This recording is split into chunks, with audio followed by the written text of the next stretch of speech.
The Nyingma tradition has three main ways of categorizing their deities, meditational deities, protectors, possibly.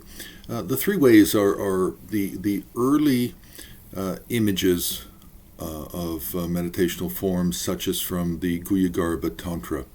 The second is the eight kagye, the eight pronouncement deities. And the third are all of the various terma traditions which describe various meditational forms of Padmasambhava. So we have the guruyoga, we have the kagye, and then we have the terma. Now, within the terma, we really have one deity that appears to be far more important in terms of the amount of art that has been created for it, and it is the deity Guru Dragpo. So it's the wrathful guru.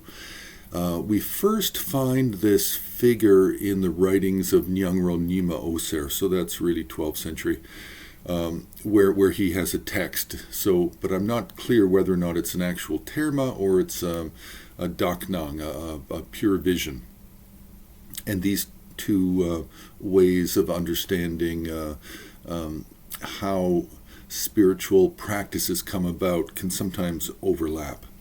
Anyway, Guru Dragpo is, in his basic form, he's male, he's red in color, one face, two arms, wrathful in appearance.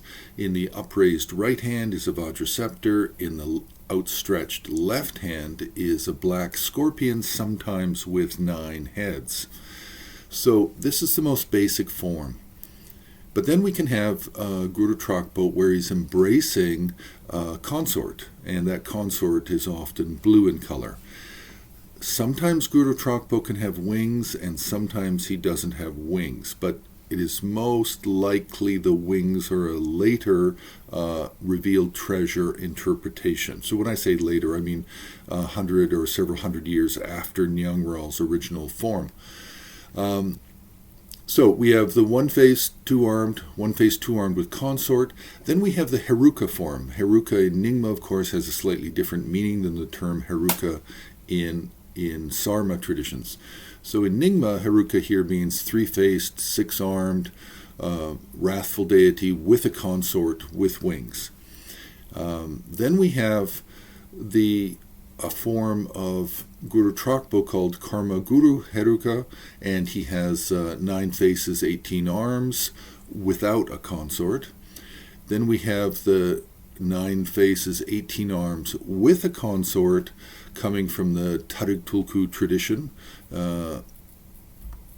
But it is also said that there is a 21-headed, 42-armed form of Guru Dragpo, but I'm not sure that we have found any examples of that. Now, some forms in painting will also show retinue figures as secondary figures, and these are mostly later revealed treasure. So when I said Nyangral was the revealer of this treasure in the 12th century, actually Nyangral is 12th century. If I said 11th earlier, I was mistaken. It's 12th century. But there are many other Nyingma teachers over the past 800 years who have also discovered other versions of this Guru Dragpo based on Nyangral's initial revelation.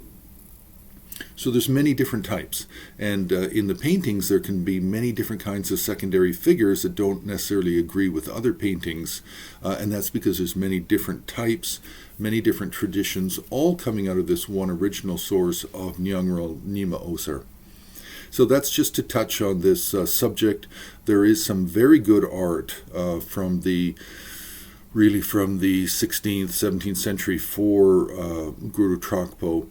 And it's a topic that can be important in art because Nyingma art is not nearly as common as Sakya, Kagyu, and Gelug art. And when I say not nearly as common, I mean in terms of quality or in numbers. High quality Nyingma art is often rare to find within the field of and study of Himalayan art. So you can press the like button, you can subscribe, you can share, but you can also help support Himalayan art resources by joining HAR on Patreon.